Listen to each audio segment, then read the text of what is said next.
Good evening, everyone, and a warm welcome to all of you. It's my pleasure to be here this evening and proud to host the evening. We are fortunate to have with us today our chief guest, Mr. Koshy, CEO of ONDC, and Mr. Chandramouli, MD of Chennai International Center, and all the members of CIC. Last but not least, I extend a warm welcome to all the faculties and my dear students who are assembled here, sparing your time today. So I request everyone to stand up for the prayer song.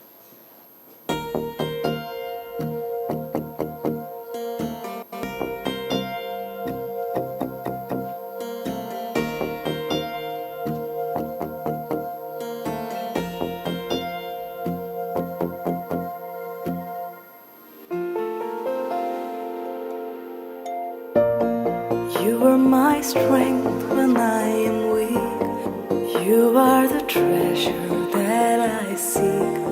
You are my all in all.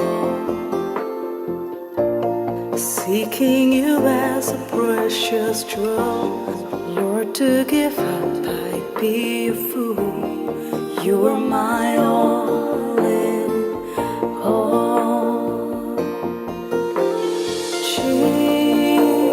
Jesus, Lamb of God, worthy is your name. Jesus, Lamb of God, worthy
Thank you. I request everyone to take your seats. Digital commerce or e-commerce has become an increasingly important aspect of business in recent years. With the rise of technology and the internet, consumers are now able to shop products and services from anywhere at any time, and businesses are able to reach, shop, and a global audience. However, as digital commerce continues to evolve, it is important for businesses to keep up with the latest trends and technologies in order to remain competitive. This event will explore how businesses can transform their digital commerce strategies to meet the changing needs and the expectation of consumers by our esteemed guest of the hour. And now I request Mr. Chandramouli, Managing Director of Chennai International Center, to introduce our chief guest of the event. Good afternoon, everybody. Let me first introduce to you what is Chennai International Center. Have you heard of Chennai International Center? Yeah? Well, for those of you who have not heard about us, we are a not-for-profit organization which has been promoted to exchange information and ideas in the fields of education, business, finance, etc., social sciences, sports, and culture. We were founded in 2016. And this is an organization which was conceived by Chennai's accomplished industrialists and professionals with an objective of creating an intellectual hub for the city's intelligentsia to meet, share, discuss, and evolve transformation ideas. We aspire, in short, to be a spa for the mind and the soul. We have a diverse fellowship of professionals, administrators, and corporate personnel whose only aim is to enrich the intellectual atmosphere in the city and give back to the city. We are already a cultural hub. We want to become, or we want to regain what we claim as ours to be the intellectual capital of India. So of late, we have been taking our events to various colleges. In this series, we have so far had quite interesting events at the Ethiraj College, at the MOP Vaishnav College, at the IIT Madras, and we hope to take it to more and more colleges so that our eminent speakers who come to the city can share their thoughts not only with the few members that we were earlier on, engaging with, but with the larger audience of students like yourself. So welcome to this event. This event is something which is very topical. How many of you have heard of Amazon? All of you, I suppose. Myntra, Flipkart. Well, this, I'm sure, how many of you have heard of ONDC? So very few hands here. Today we are going to learn what the ONDC is doing. It's something which is unique. It has not happened anywhere else in the world, I would say. And such a platform is something which is unique to our country, and we would love to hear our guest, Mr. Koshy, on this subject of ONDC. So before I welcome Mr. Koshy to the dais, let me just give you a background of Mr. Koshy. At present, he is the MD and CEO of ONDC. And ONDC stands for Open Network for Digital Commerce. It's the first of its kind initiative globally to democratize e-commerce in India. Koshy is erudite with rich professional experience and expertise. An alumnus of IIM Bangalore, he was part of the founding team of almost every digital initiative of the country. Firstly, with the NSDL, National Security Depository Limited, where he served as an executive director, and then in Ernst & Young, where he played a key role in many of the digital transformation initiatives of the government. He has been pioneer in digital ID and social protection initiatives and has played a leadership role in many implementations and consulting projects globally, including the UID project of India, the largest ID program in the world, along with many other digital ID initiatives globally. That is when I used to interact with him personally on a personal level, when I was involved also with the biggest project of the National Population Register. Mr. Koshy has played a key role in many digital transformation projects, which include pension systems in India, the development of the tax information network, IT strategy and IT architecture for the implementation of the GST. He has also assisted the World Bank with pension transformation projects and has been to China as a member of the Pension Reform Mission. He has served as a member of SEBI committees pertaining to the adoption of dematerialized settlement of securities and mutual funds, as well as committees constituted by the RBI with reference to the online tax accounting system for direct and indirect tax. He has been a member of the subgroup on technology of the Tax Administration Reform Commission of the Government of India, constituted to recommend measures for reforms required in tax administration to enhance its effectiveness and efficacy for both direct and indirect taxes.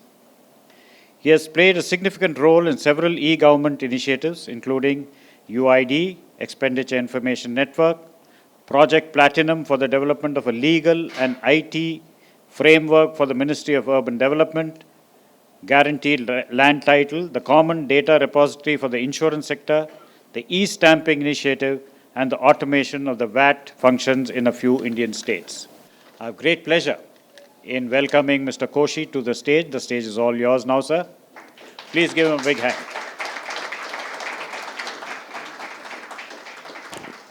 Thank you, sir. Now we would like to share a token of love. So I call upon Mr. Dr. Saravanan sir to felicitate our chief guest with a shawl. Sir.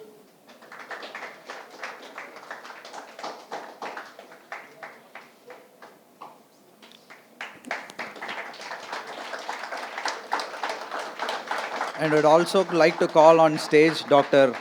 Alexander Yobu sir to give away a memento.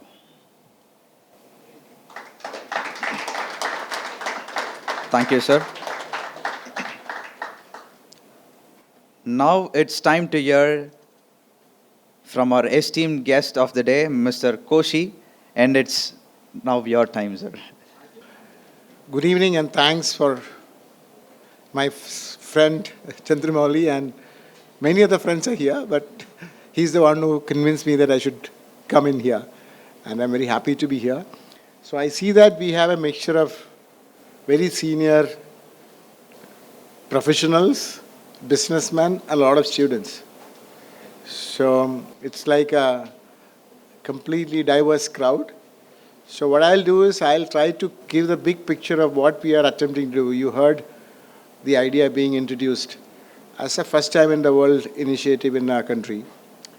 So I'll, in the next half an hour or so, I'll try to give the big picture. And because it's something new, I'm sure that some of you may want to go a little deeper, and I'll also tell you where you can get more details. So this actually forms a part of the larger vision of the Digital India, where we are, as a country, are trying to take a pole position in digital transformation in the field of governance and citizen service. So what I'll do is I'll help you to walk into this new domain from a domain that we are very familiar with.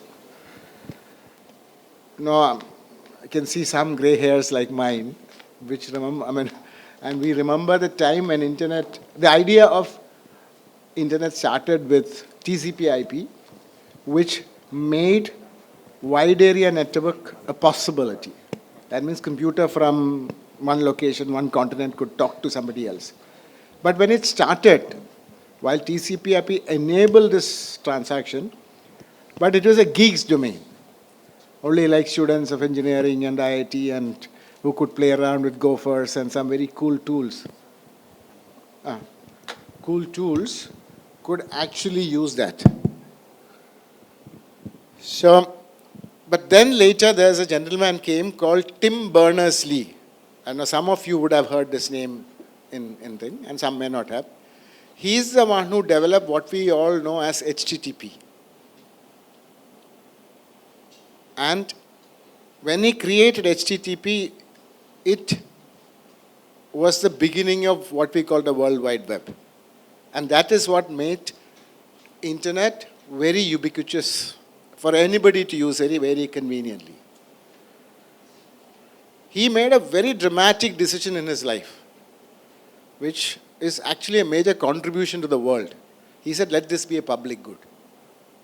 Imagine he did not. For a second, imagine that he did not think that it should be a public good. Imagine he said, I'm going to set up a private network. What would have happened? Maybe you would have had HTTP and probably BTTP, and I'm just on a lighter vein.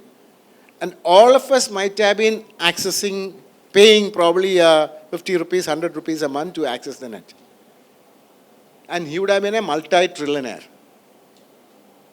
But he decided against it. He said, let this be for the whole world as a foundation.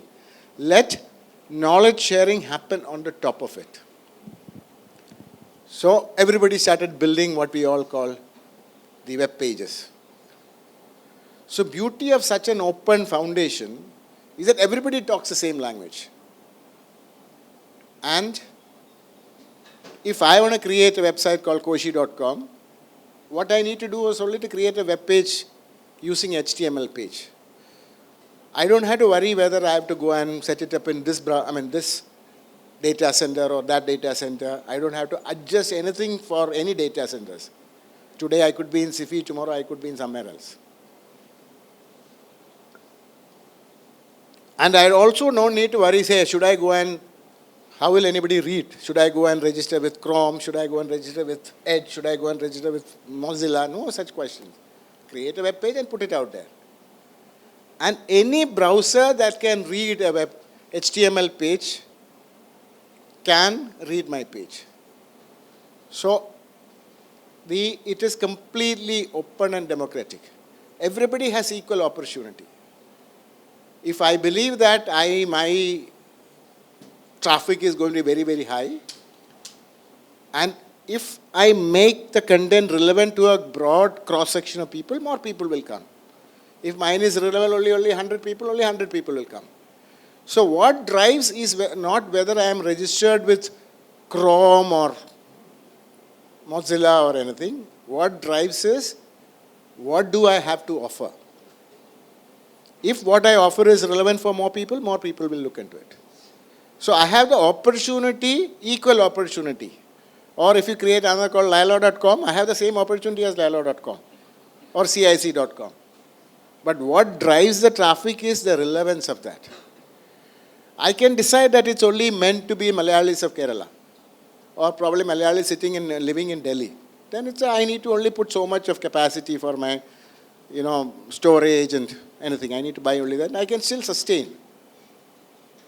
Whereas if I have an ambition to be a global web page which the whole world should listen to me, then I have to create that kind of infrastructure. I have to buy or rent or lease or anything. So the key point is what drives is the content. Same if you look at the next big thing in the internet also was email. We all use it everywhere. But have you ever thought one very interesting point? I'll tell you, again, because of my grey hair, I remember, when email came to India, I was one of the early adopters of email, because I had that ERNet, the university ERNet, jugaad karke kar diya. Then came the first commercial email. So I went and jumped up and took an account. I don't know whether some of you remember, that used to be costing few rupees to upload an email and download an email. And the shock of my life came, I'll tell you when. This is a story of... So that I had graduated from IIM Bangalore, and Professor Indira Rajaraman was my favorite professor. So we did a paper together. I was very proud. And then she said, Koshy, it's a meaningful paper, so let's share it with my ex-colleagues from Cornell. So I said, ma'am, send it by email. She said, you have access to your email? I said, yes, I have taken a new account. So we attempted to send this 2 MB file. Why I said attempted, it never reached. How much do you think that I ended up paying? Because it's my personal story, I'm not making up. Make a guess.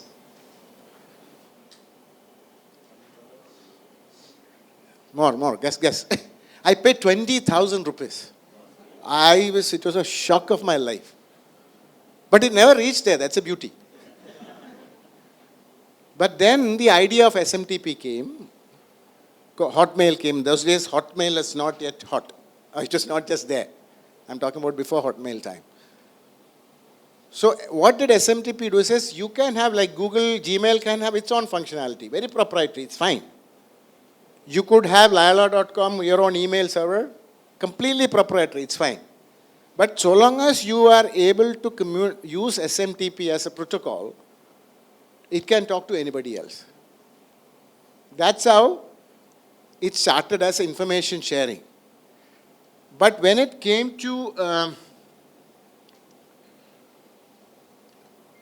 then came commerce. Commerce is also about, yeah. Commerce is about platforms. So when the commerce started, it created proprietary technology platforms, which meant, like I said in the earlier, it's a private HTTP, equivalent of that, which meant that it's a walled garden. If you are the seller in one platform, you can only be visible to the buyers in that platform. So what happens in that kind of closed network is that it leads to concentration. It's a basic law of economics. If you have a proprietary network, those who manage to get a predominant position early on will become the winner. What they call the winner takes it all. So that's why it's a challenge all over the world. If you look at anywhere in the world today, I mean, that's just some slightly old statistics. Globally, there are 4 platforms in e-commerce, forms about 42%. In India also the situation is the same. And each of these areas, it could be like, for example, consumer goods, you have Amazons and Flipkart. All words, all names I give are only for reference. I have neither liking or dislike for any of them. So what happens is, there is very high entry barrier. If you want to create another consumer products, e-commerce is not easy. Even some of the biggies are finding it difficult to establish because it's already, there is a concentration gives that advantage of the network effect. Innovation is limited. On one side, there's a humongous amount of innovation inside each of them, which is great, but only inside each of them. And when it happens inside each of them, it is to maximize their interest. Even if I am running it, I would do the same thing. Whereas if you have an innovation to happen, either you sell that to one of these companies or you become a part of them, otherwise you have no relevance in the e-commerce. So it could be in consumer, could be in food, it could be in travel, anywhere you'll see 2-3 companies everywhere in the world. In fact, so each of this platform can have buyers and sellers sort of a captive.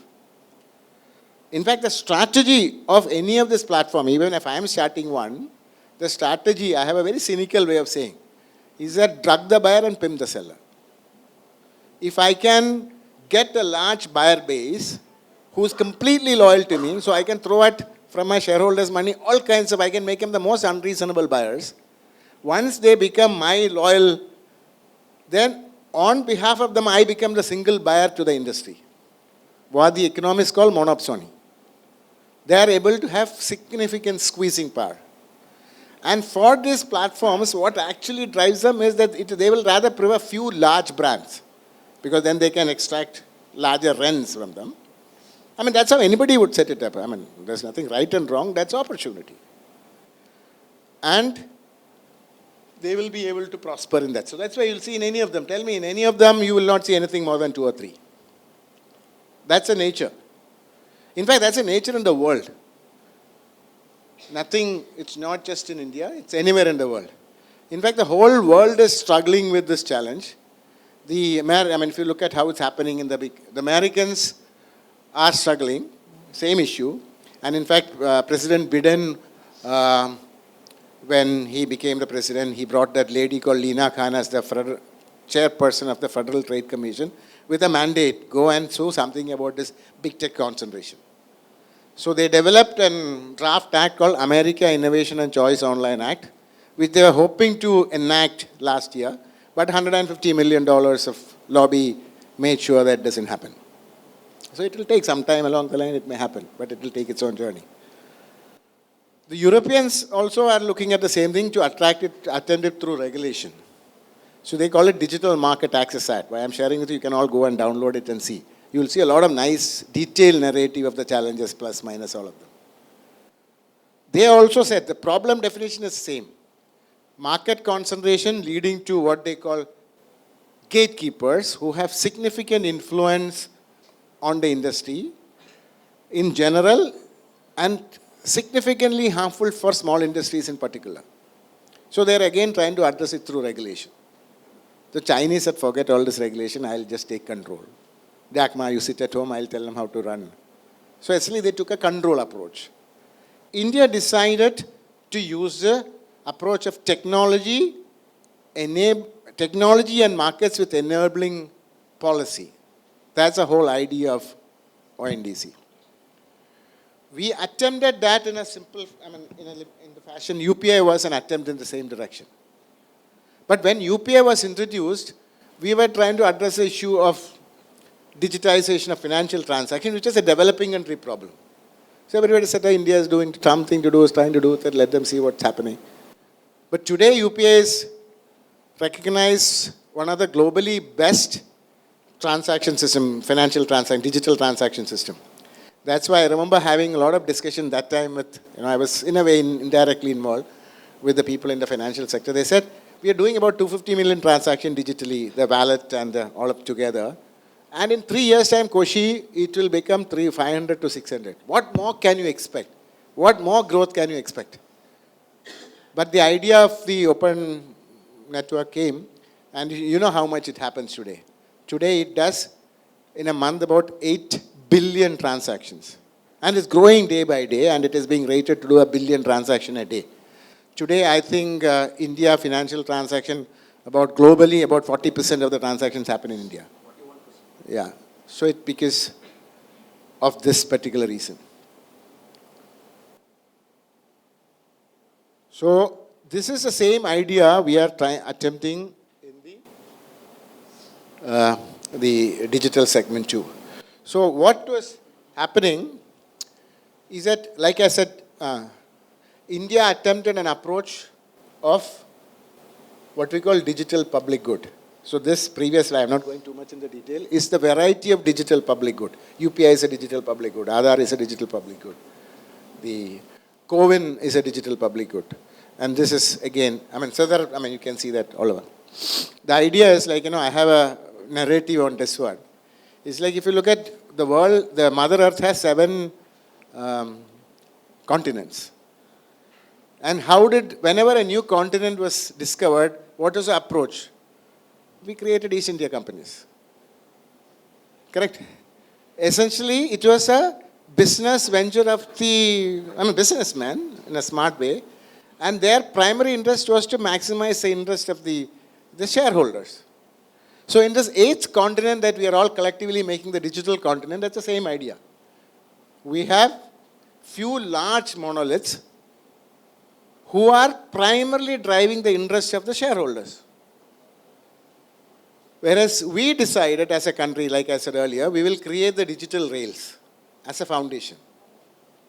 And let business prosper on the top of it, giving everybody equal opportunity to compete, but not everybody will get the same market share. That's not the idea.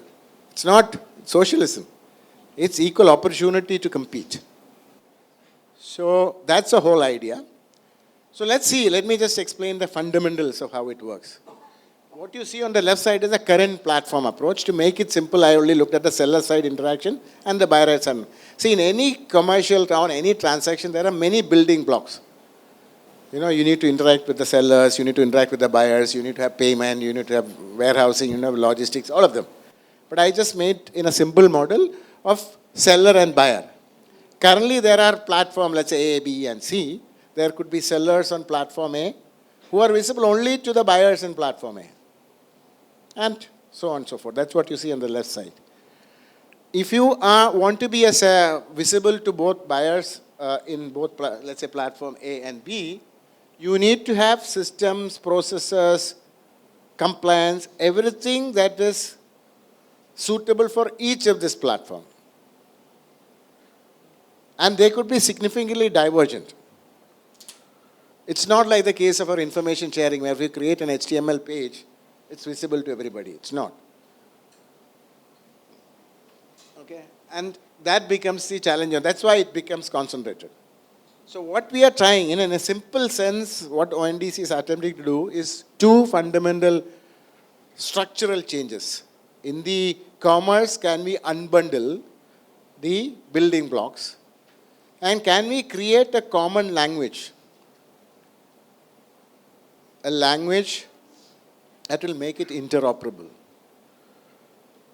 which is grammar and the vocabulary for everybody to talk the same language. This is the simplest thing that we're doing. So if I just loosely say it's a HTTP of commerce. So if we are able to do that, then what's the advantage is that you could have platform X, Y, Z on the seller side. I just broke only two parts. We'll go a little later data.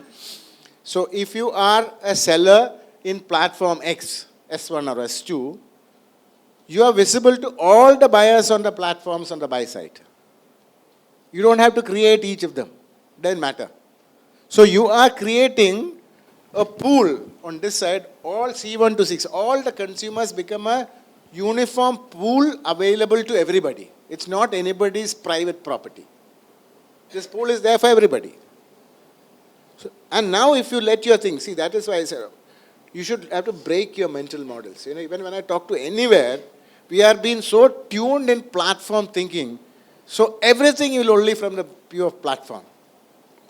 So you have to take away, says Koshy, are you making a super platform? Are you making a platform? Are you creating a super app? Nothing.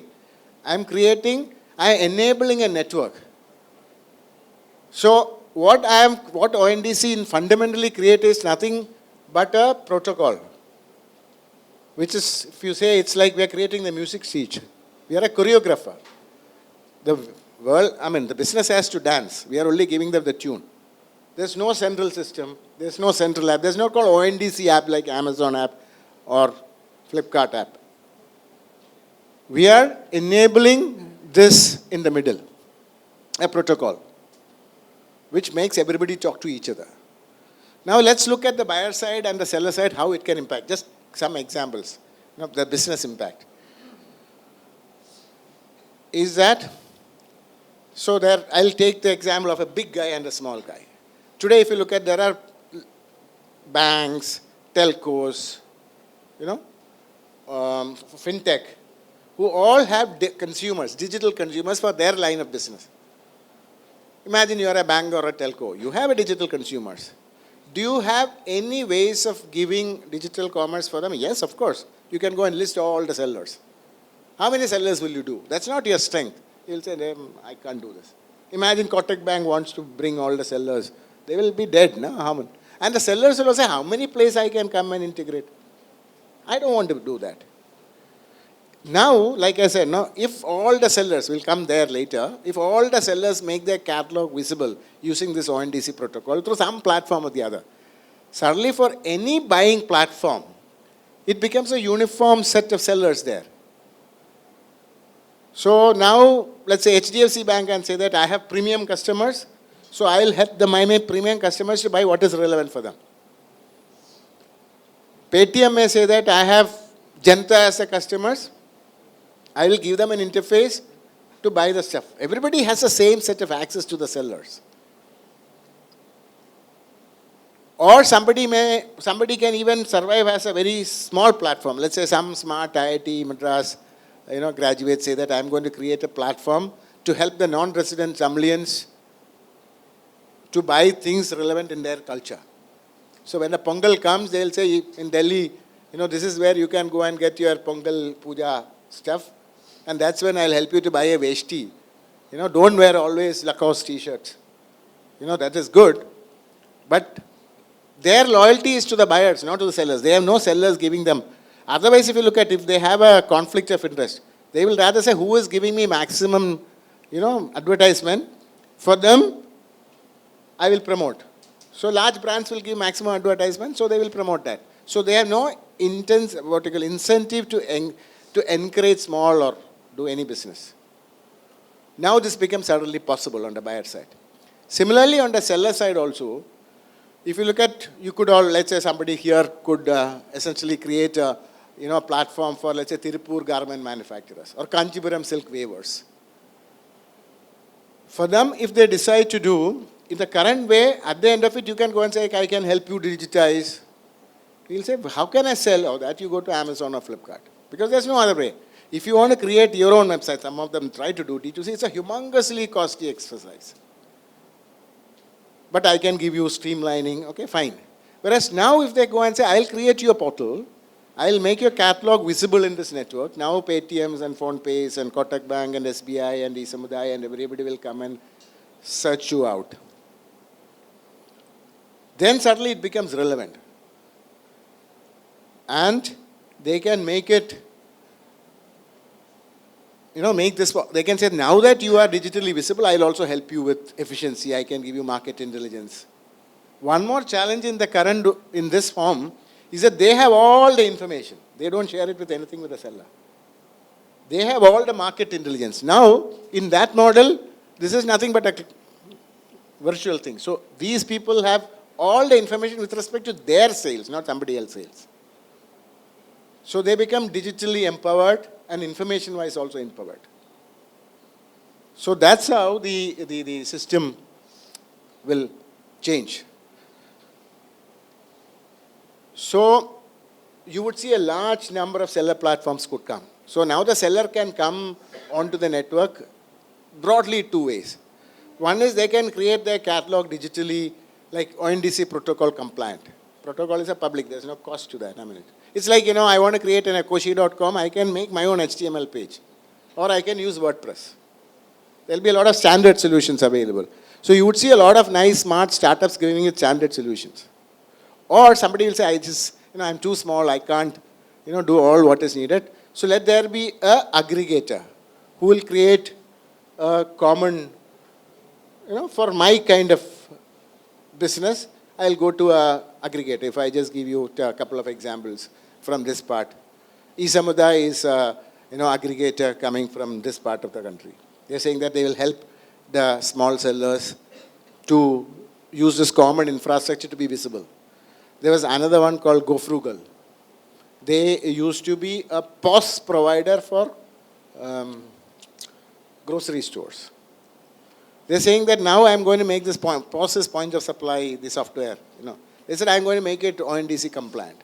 Suddenly the grocery become visible. Or somebody big enterprises also make. For example, I know the other day SAP people were saying that they are thinking of making the SAP have a plugin for ONDC protocol compliant. So that their products are directly visible. In fact, that's a very interesting thing that also had an experience. One of this very large SI, the system integrators came and visited me. They have very little business in India. Their total business only about 10% in India. So I said, why are you interested in it? He said, Koshy, we have come to, because it could be a big change maker in the world. Why? He said, even globally, they have like huge, big brands as their consumers. They provide e-commerce platform to large, big brands. He said, they are also struggling under the squeeze of these big ticket platforms. So they're saying that they're all asking these SI, can we develop independent direct-to-consumer platforms for us, like Nike has done. No? They just got out and they created their own stuff. But it's a very expensive, costly enterprise. So he said, then they said that you go and see this something seems to be happening in India.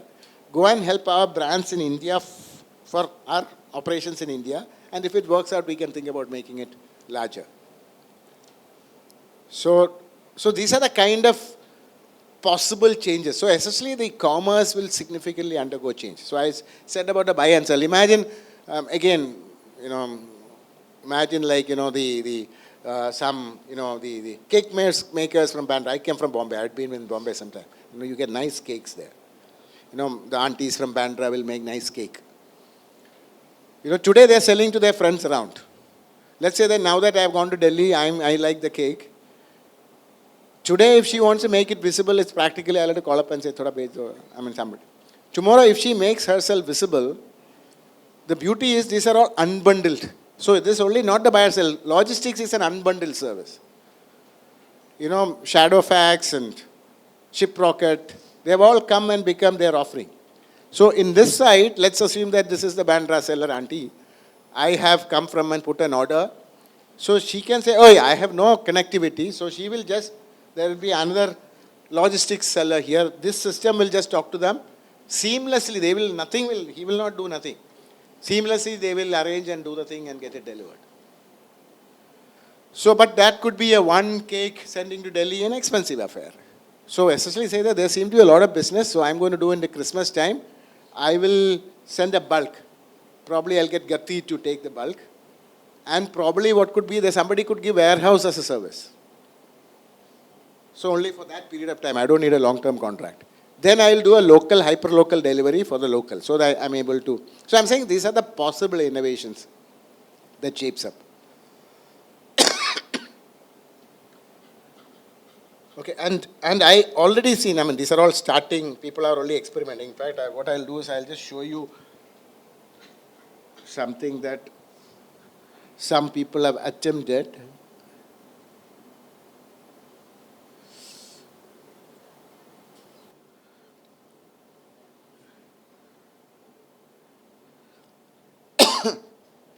This is one of the buying platform.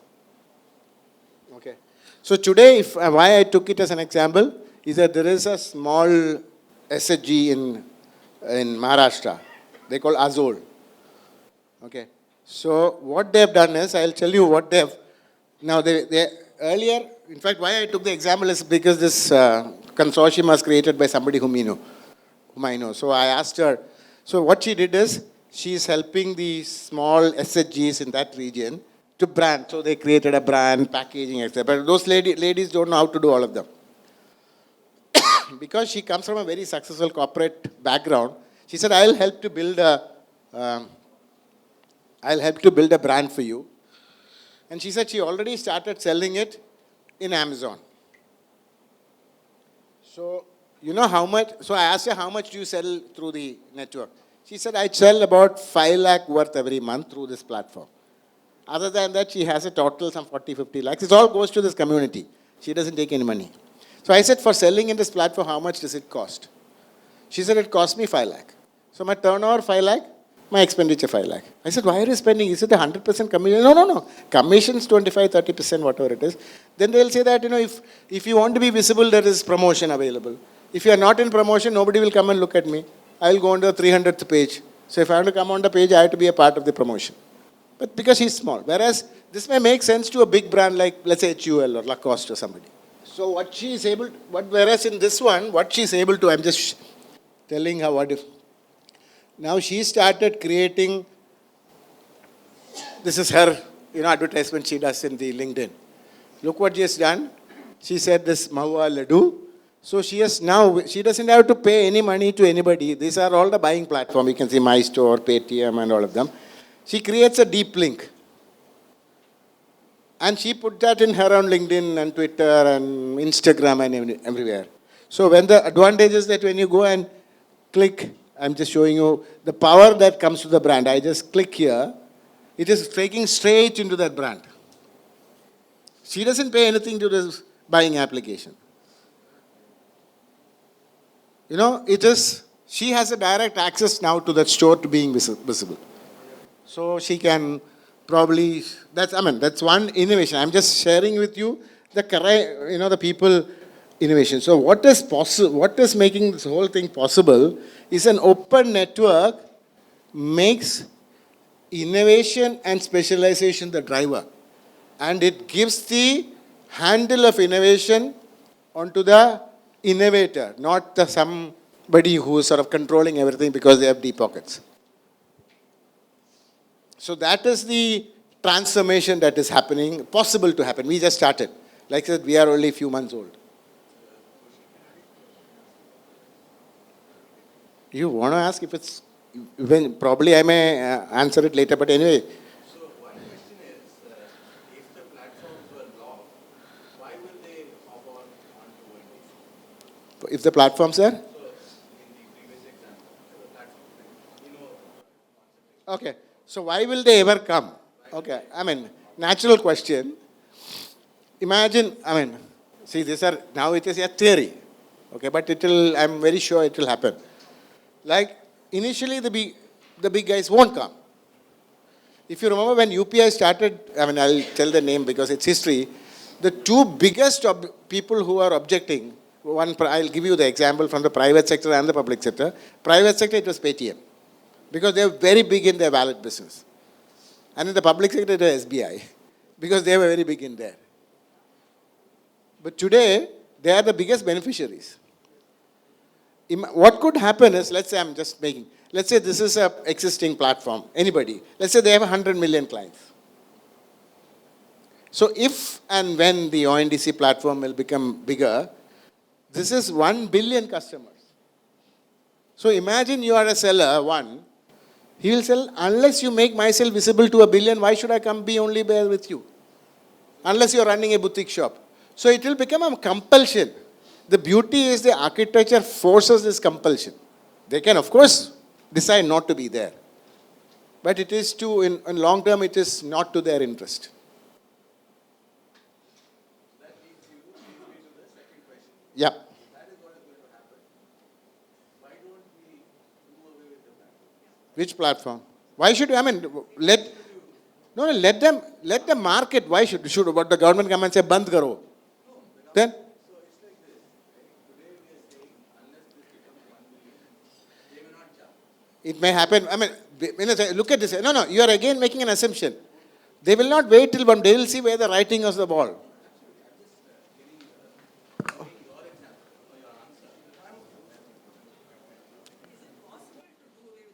No, what do you mean by possible? You'll have to go and shut it. We are not in a control economy. We are trying to use markets Absolutely. and technology. When you say stop means what? Stop.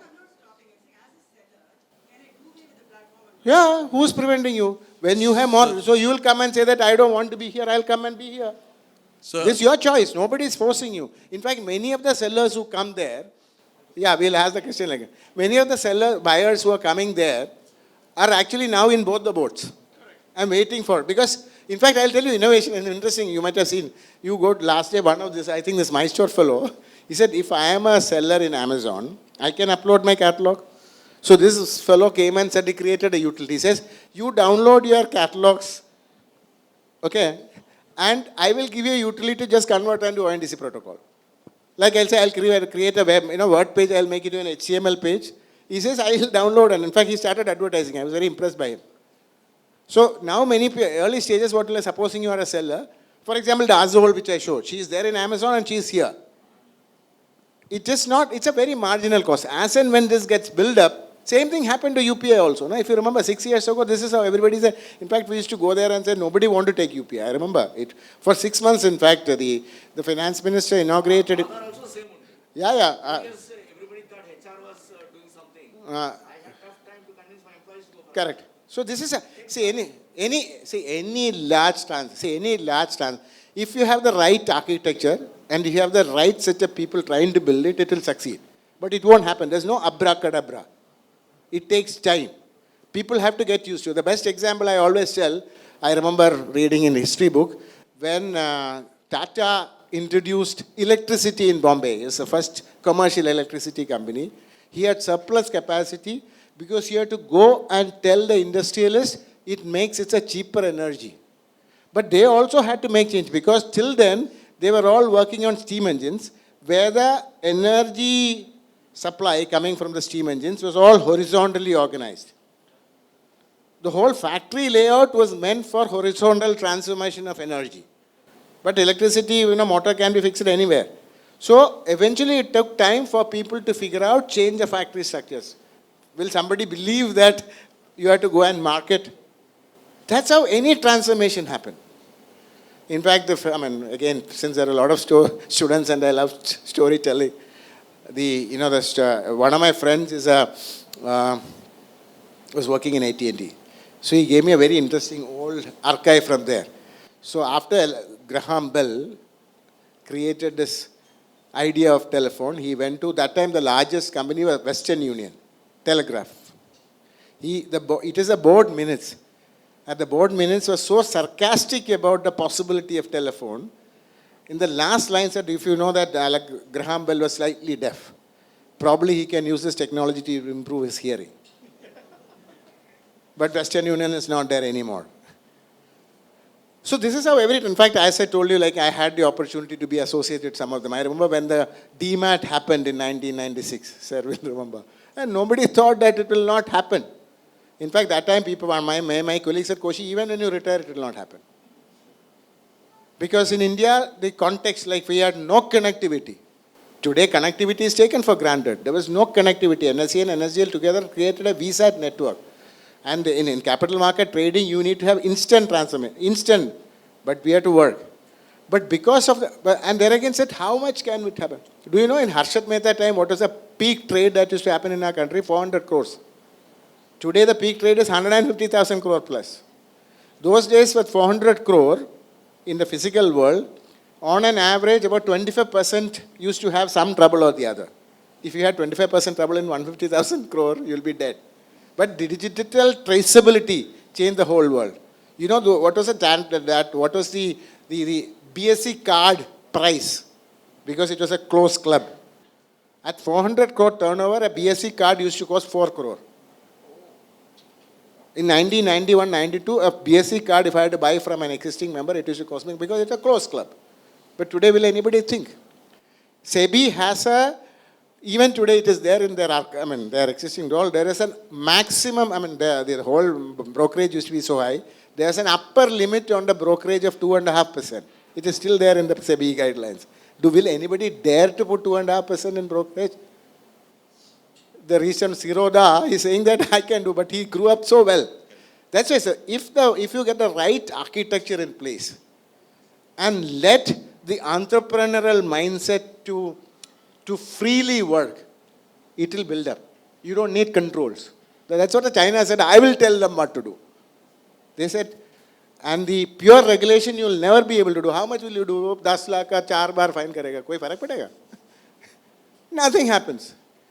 Whereas if the market compulsions happen, see, for example, let's say that, one of the biggest complaint about the large market is because of the way they're pricing, etc. They will always give privilege to their favored customers or somebody sellers.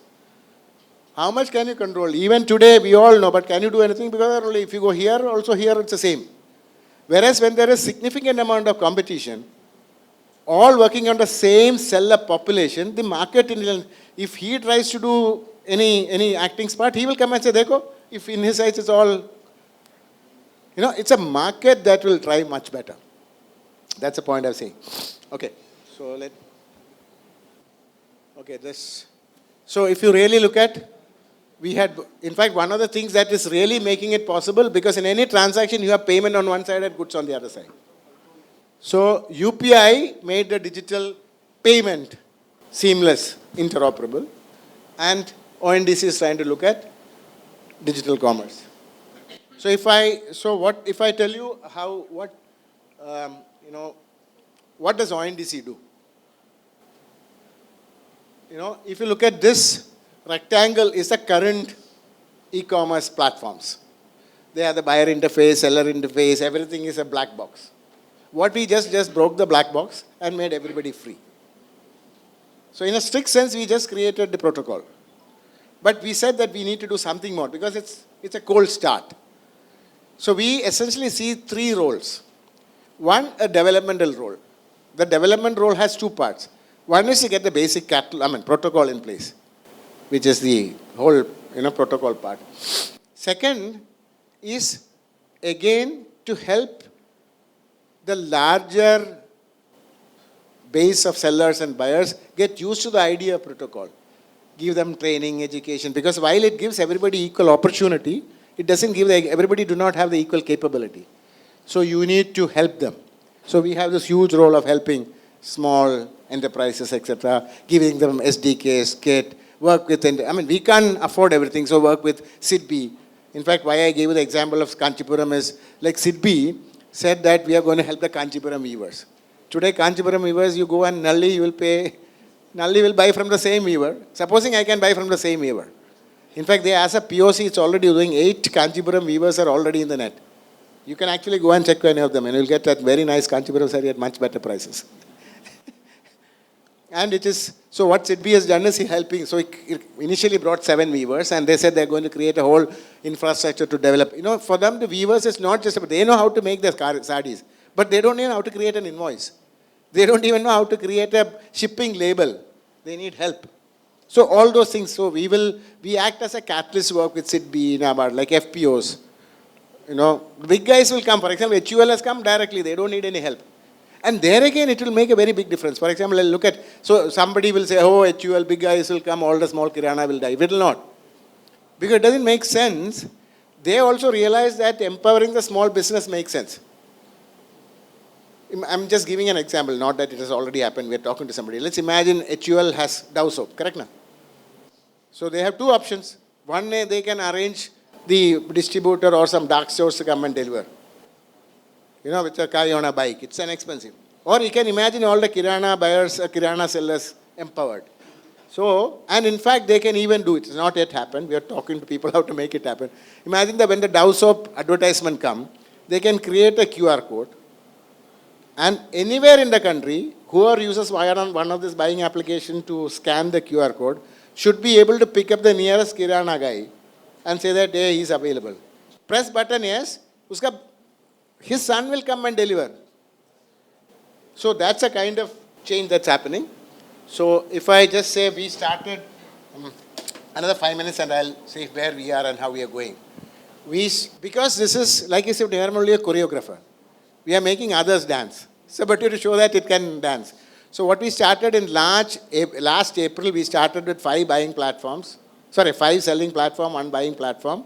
We created merchants. And in a city, for example, in Chennai, unless there are lots of merchants, I cannot, if I publish, they'll say, yeah, it's of no use.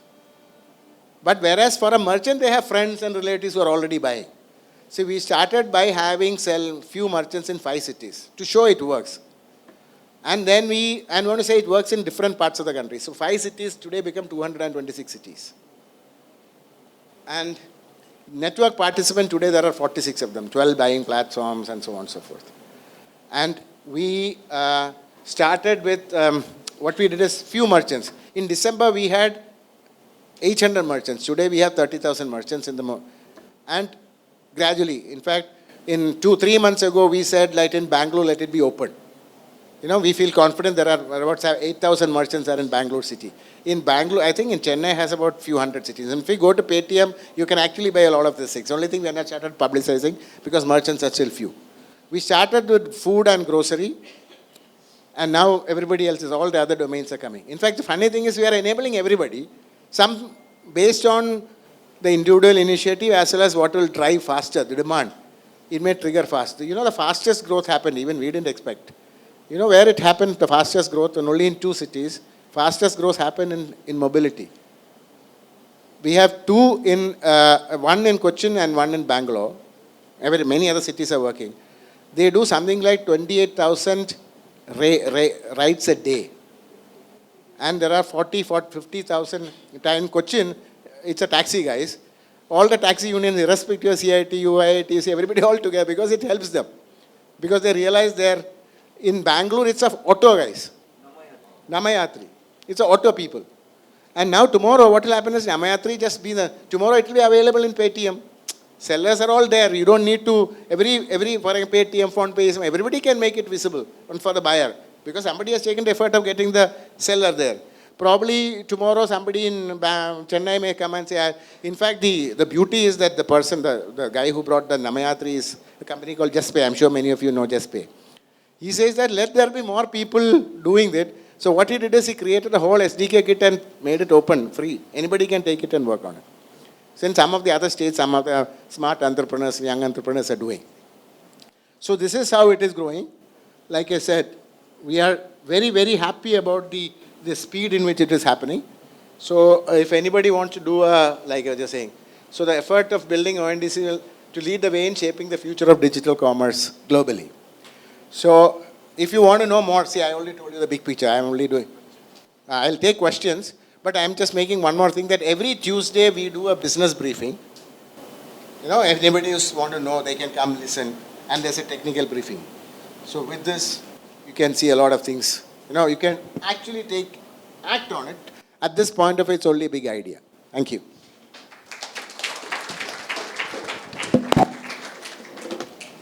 So people who want to ask questions, please raise your hand. The mic will come to you and then give your question.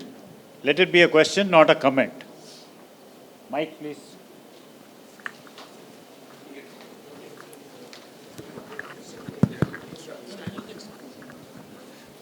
First, thank you very much, sir. I think you coming to Chennai and doing it, we're really grateful for that. Now, I have like UPI, there is confidence that the transaction, the money you transfer, reaches instantly. In this case, where is the confidence for the buyer or as a consumer to say, I'm ordering 1,000 rupees worth of item and I don't know the seller? How do I get the confidence? But you'll know the seller. I will know the seller. Of course, you will know the seller. That's how you make a choice. Okay. Through the seller, I make the payment using UPI. No, what will happen? See, that's why I said. See, again, I'll tell you. This is a question I hear everywhere. Okay. So I'll know what is the next question also. So I'll answer. Say, where will I get trust from? What happens if you send me a brick? All kinds of things, correct? Na? Because we have all so used to a platform giving you integrated solution. But tell me any other business other than e-commerce which is not working in unbundled fashion. Any other business. Does Maruti make their own tires? The standards and the interfaces make sure that you get a good driving experience. That's how the whole system will work. Okay, second question, as a consumer, which app should I download to buy through ONDC network? As of today, there are 12 net band. There will be more. Based on your culture and your preference. So if I give you the prominent ones who are fully... Today there is Paytm. PhonePe is available only in Bangalore. They will be available probably in Chennai. Another come. Then there is this, you saw my story. Go to ONDC site. There's a page called ONDC Buyers. You have the freedom to go and download all of them. And you will see continuously going. In fact, many of the bankers, tomorrow, like for example, next month, I think Kotak is going to go live. IDFC is doing a PUC. So all of them will come. So what the way I said is, there will be different buying application for the different set of sellers. Buyers. Each of them based on their comfort and convenience. You know, somebody may say that I am going to create a specialized buying application for Chennai or Tamil Nadu because for Tamilian crowds or Udupi crowds. So that's a beauty. Innovation will come. We'll take a question on this side. Mr. Koshy, after listening to all this, if I ask a very basic question, please don't be surprised. You still need answer. I just want to get something straight. Now, first of all, is this open to an individual seller or a buyer? Individual can sell. Okay, that's there. Now, anybody can go and sell on Amazon. Anybody can go and sell on ONDC. Why would one prefer, you were saying one should prefer ONDC, is it only because of the cost? Is it because it's cheaper? No, see, there are many reasons. One is cost. Yeah. Other thing is if you're a seller, you have a larger buyer base which will get developed. Two, you will have your own market data, so you have the data power. Then you have the individuality of your reputation. Today, if you are a seller in Amazon, let's assume that you move to Flipkart. The whole reputation is gone. Okay. Whereas now, it is a network-wide score that is available, which is yours. You have the right to take. So you become individually empowered. You don't become somebody's slave. That's the thing. Okay. Finally, how do you get paid for this? Do you get paid at all for this? Me or? ONDC. You, yes. Like I said, eventually, like for example, ONDC, like we said, it's a public utility. It's a Section 8 company. So we don't need to create anybody give dividend. Idea is we are the rail makers. So eventually we will be a self-sustaining entity.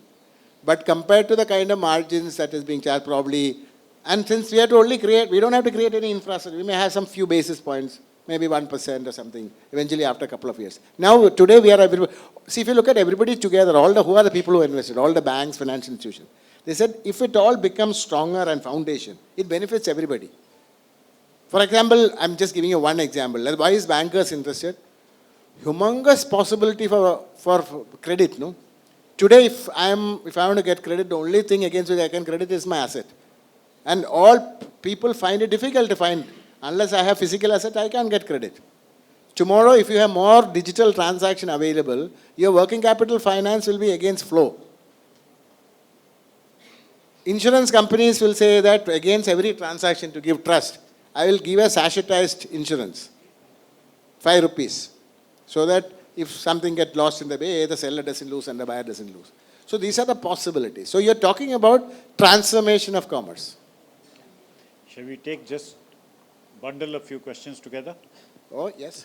In But front. no, then I'll forget the questions. No, one by at least 2 questions. Yeah. What is the legal entity of this organization? Is it a government or PSU?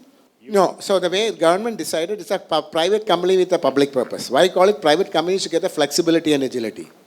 So the way it is structured, it's got 19 shareholders. Nobody has predominant shares. It's essentially banks and financial institutions. It's got a board with 3 government nominees and 12 are independent directors. So eventually the way it will take shape is all these big guys, the platforms, whatever big names you mentioned, eventually if everybody migrates to this network, They will make themselves visible. So if everybody has the same rule. Okay. Whether you are big or small, they all have to, today they make their own rules. Tomorrow it's a club rule. So everybody has to be there. So they will, for example, let's say when UPI came, did Paytm die? No. Did SBI die? No. They learned to play as per the rules. We have a question here. No, without revenue, how long you can sustain? If your platform is free now, without revenue, how long you can sustain? One. Second is, as an Amazon, I have got my own margins which I'm able to make. If I come here, I have to dilute my margins. Yes. So how does those big brands, do they try to come on this or they don't try to come on this? No, the first question let me answer. Saying is, it's like a collective. It's an Amul. It's collective. So all these institutions together, because their upside is very high. See, we don't have to create big infrastructure. We need a couple of 100 crores a year. In fact, last 1 year I spent 100 crores. That's it. So for these large institutions, few hundred crores is peanuts. It will get rounded off in the decimal place. But another 2 years, we'll start charging. And we need to create how much? When you have large number, 100,000 transactions a day, how much do I have to charge? So that's how, if you look at, that's why if you look at how did the NPCA survive? How did NSDL survive? Marginal percentage. And being it's like a hub and spoke model which is working now. Who guarantees the transaction? Completion of the transaction with the satisfaction of the seller and buyer? Who guarantees today? No, Amazon means No, Amazon doesn't guarantee. If it's their own platform. No, that's why I said, we are not really, do not know how it works. That's why, so who guarantees your Maruti car? Maruti, no? But he's not the one who's making that tire, are they? Because here. No, so they have a standard. Exactly the same way, you as a buyer will go to the buying platform. Today also, I'll tell you legally what it means. If you are a seller on Amazon, if there's a product liability, as per the law, it's a seller on record is the liable, not Amazon. What they do, how does it work? So I'll give you a little more specific. What they do is, whenever you as a seller join them, they will make you sign a contract which says that they can decide how to keep your money. And when a buyer comes, they'll take the money and keep it in their hand. So if you don't give it, when the buyer comes and says, I'll send it back, if you don't send it back, he'll give the money back. No, why I told you. Please understand how it works. You can do the same thing in ONDC also. Let's say I am HDFC, I'm just using all the names for. I say I am dealing with only the privileged customers. I want them to give them absolute freedom. So what they'll do is, when I come and say I want a shirt, they will broadcast in the network. Say then my condition, I'll hold the money for 30 days. If my buyer talks, no questions, I'll give the money back. Okay, so if I have a complaint, I'll go and put it in HDFC. HDFC will tell the seller, if you don't give it back, I'll send the money back. So they have the control. Somebody else may come and say that I am running a discount, so no returns. No, because we are talking one end customer, one end supplier. Yes. In between there is logistics. So Amazon, Flipkart, they have got their own captive suppliers or whatever logistics you call it. Small sellers will again depend on so what will happen logistic on the networks. Again you are making a mistake. To some extent they have their logistics, but they also take third-party logistics. So the buyer, the person who buy the logistics will have a contract with them. I'll also tell you something. Please keep in mind. We think that only big guys will be able to give service. No. You ask any banker, in which segment they have the highest NPA? You tell me. It is a SHG and MSME has the least amount of NPAs. It's the biggies who has the biggest NPAs. Same thing will happen here also. They will nicely get them together. So what is also there is that for example, any seller aggregate, for example, he is from Isamadai. I'm just using just one name. So if I am a small network integrator, aggregator who's billing it, let's say I set up something in Chennai, I will get all the sellers. Boss, if I screw up my name, I so to know the name is in the whole network. So I'll be first I am signing, digitally signed, the whole traceability is there. If I mess up, nobody will buy from me. I'll be dead. So each of them will take an extra care whom they bring it, because it's completely digitally traceable. If there is finally, we have, good to see, first time I saw in one of the sessions, we have somebody work from the online, the dispute resolution. If you look at ODR is doing exceptionally well in our country. So why? Digital traceability. You know that Paytm, let's say I went and bought in Paytm. Paytm will know what Koshy came and asked for. It's digitally tracked. Paytm will know what it broadcasted, digitally tracked. You know, see Samadai made an offer, digitally tracked. We know it got delivered by Dunzo, it is tracked. So it becomes evidence-based decisions. This is what? Who owns the data? Nobody owns the data. The seller owns the data of the sellers and the buyer owns the data of his buyers. No central entity. Public domain. Which public domain? So ONDC doesn't get any data. Where's the data from ONDC? So ONDC has no data. That's a beauty, no? There's nobody hoarding in the middle. But ONDC will work with all this community together and create non-PII, non-competitive information data lakes as a common property and make it available to anybody.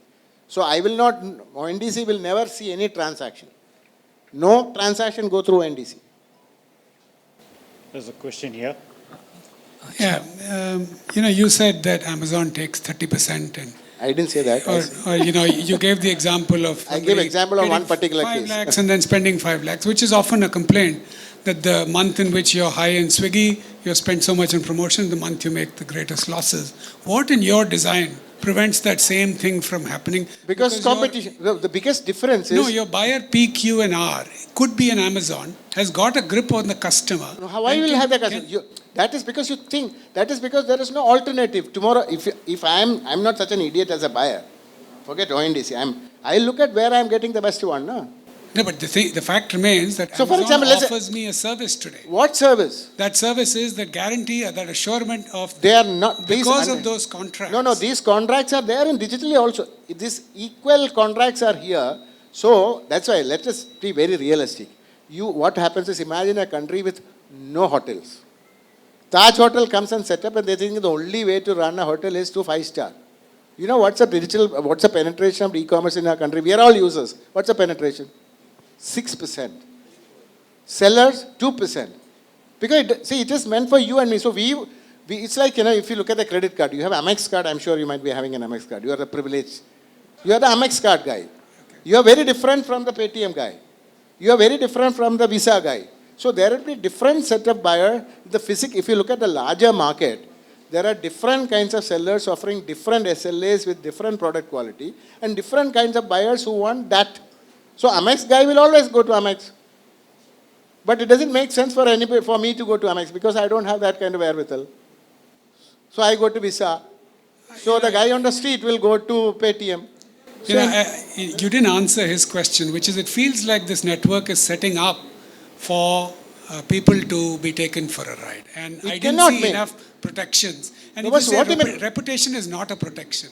Boss, because I'll just shut down one business and start another. You cannot. If you shut it down, and for example, let's say, first thing is, when you shut down a business, whatever identity you have, I've taken your PAN, I've taken your GST and I've created. If you created a new PAN and new GST and everything, few people have. Please understand, most of the businessmen come into the business with the idea to make a business out of it. All of them majority are not cheaters.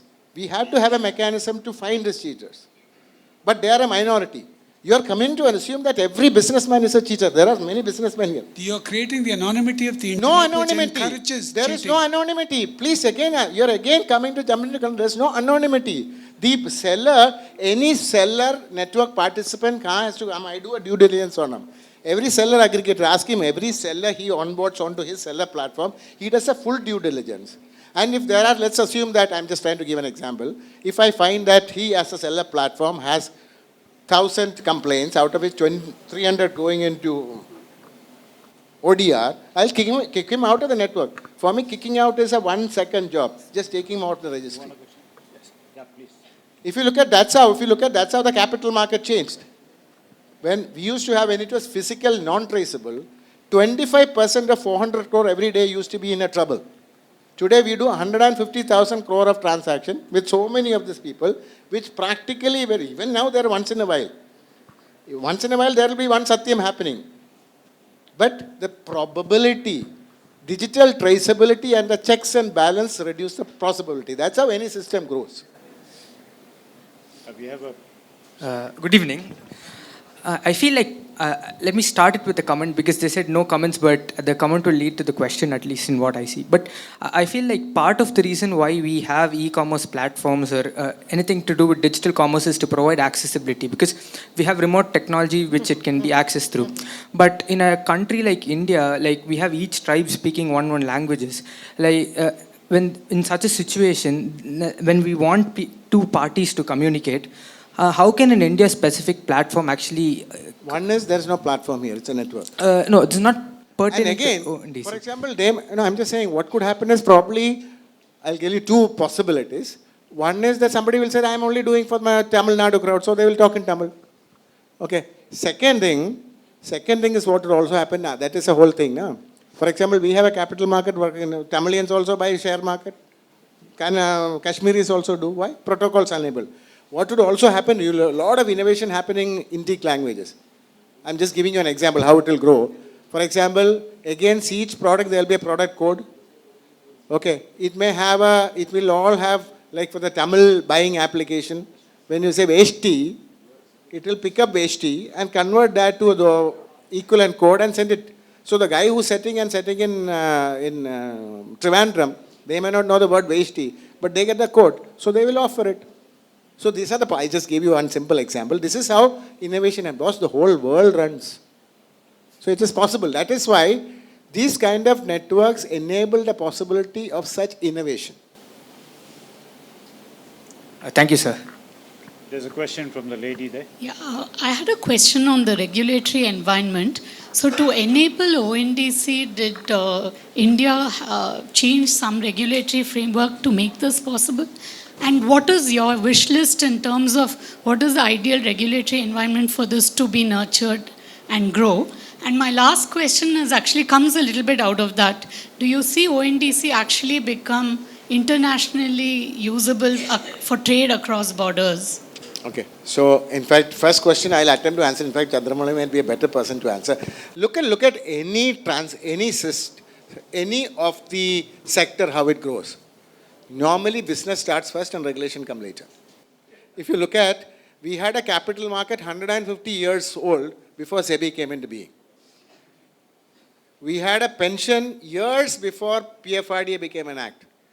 We had telecom years before TRAI became. Okay. So what will happen is, as any system matures, the government understands the need to bring in more regulation. So exclusive regulators may come. Today, e-commerce is like, for example, before SEBI, the Ministry of Finance had a capital market division which used to broadly oversee.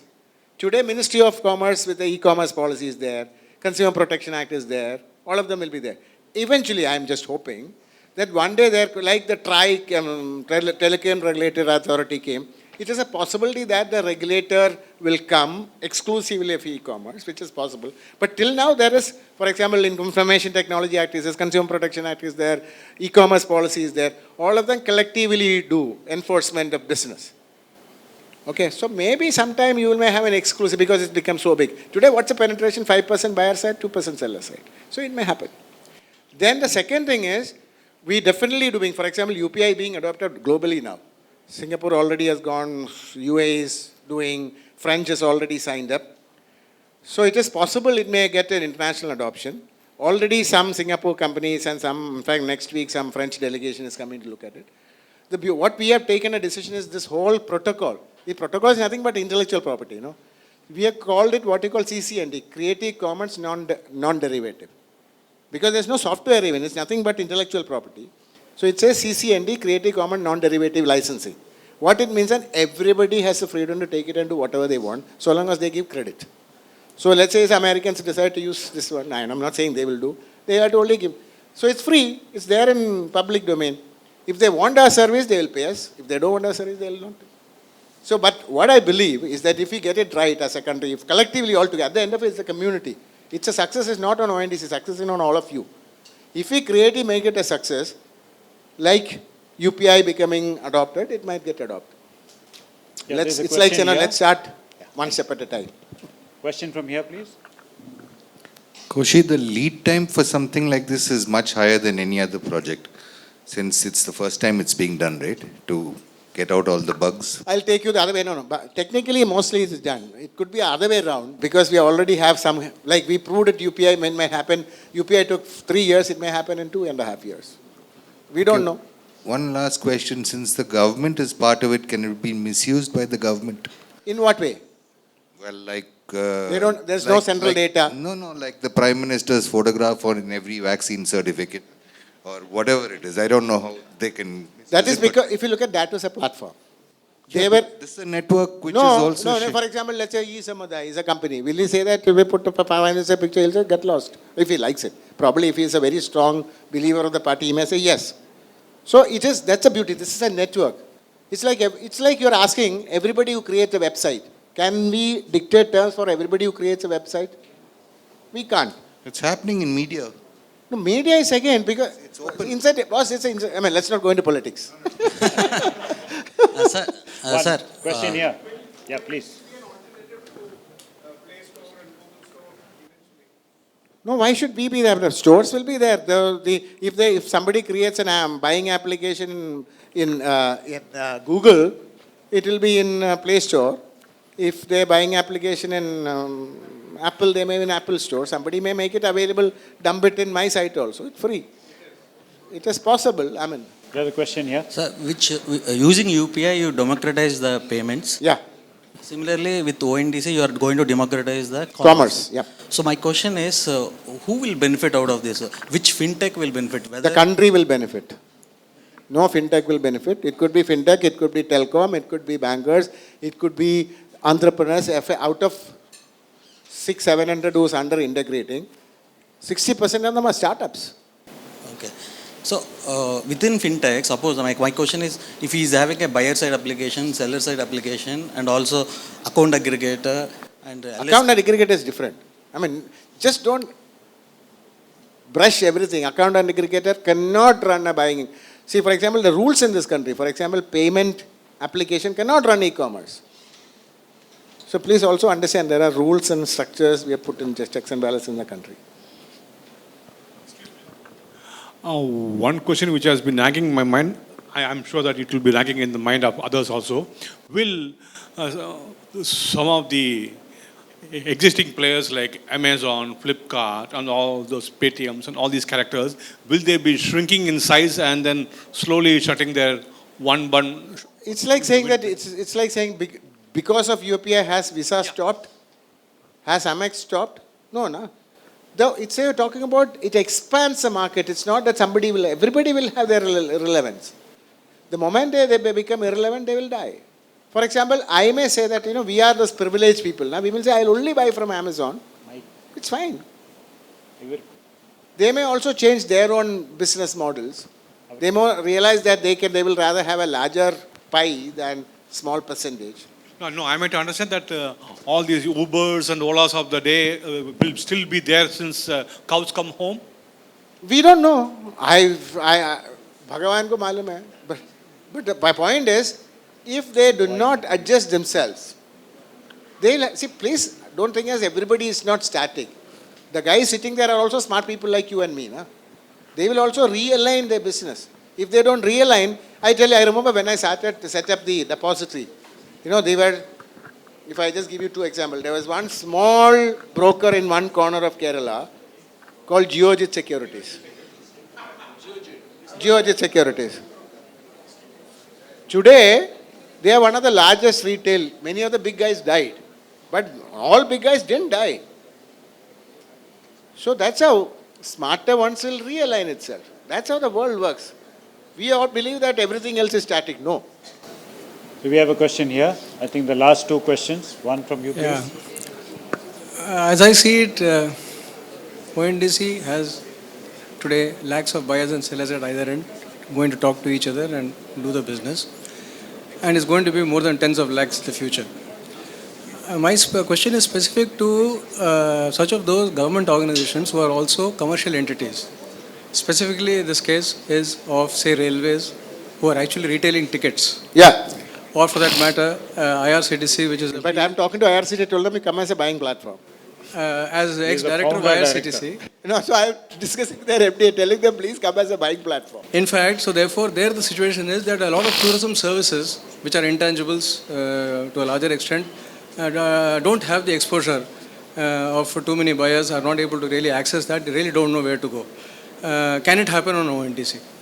As an ex-director of IRCTC, I am asking. No, I said, what is your, I mean, I didn't exactly, what's the problem?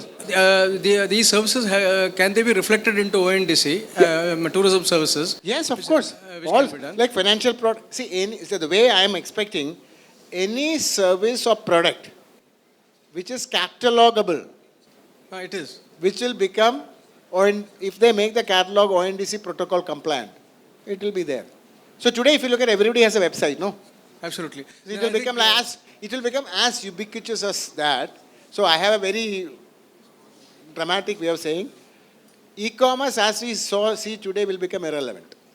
Wonderful, because this particular tourism market, domestic market, is about 1,200 million. Absolutely. And I think in double quick time, you need to get in touch with IRCTC. No, I'm already talking.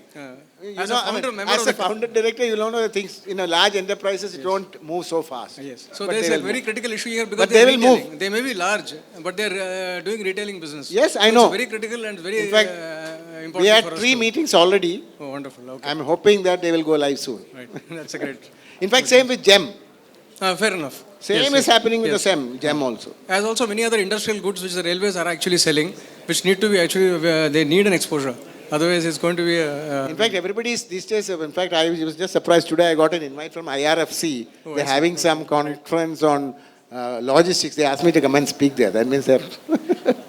We have the last question from our young friend there. I mean, I don't know. No, Railway Financing Corporation. Sir, let's just take an example of Amazon. Let's say there is a buyer who has been selling defective, a seller who has been selling defective products, or a buyer who has been misusing, taking the products, tuning it and returning it. Since Amazon has the data of the buyer and seller, they can decide whom to ban and whom to not ban. Like they can decide who gets to sell on their market. But in ONDC, who is there to control, to prevent all these kinds of mistrust and scams? So that's why I said, let's look at, it's a slightly longish answer, but I'll give it. For example, let's say look at the buyer application. Let's say any buyer application. Buyer application, know who is the buyer. It's not confidential. And when the buyer, let's say Paytm, I'm using some arbit name. Let's say Koshy goes there, put a buy request, they will take my whole credential. Okay. Now he's sending it to Vijay Sales. Now Vijay Sales has my whole credential. When I have a complaint, like for example, it shows what did I ask for, how much did it offer, what was sent. All this will be digitally tracked. So if Vijay Sales, supposing it became a dispute, it went to ODR, they didn't resolve. So the internet will say Vijay Sales has the reputation of always behaving badly. So now the buying application, then the rating will be there. The buying application, when, for example, it's like, you develop an understanding of whom they are dealing with. You as a buyer will say, I don't want to take any risk. I only want to take the known names. See, the big difference is everybody can offer.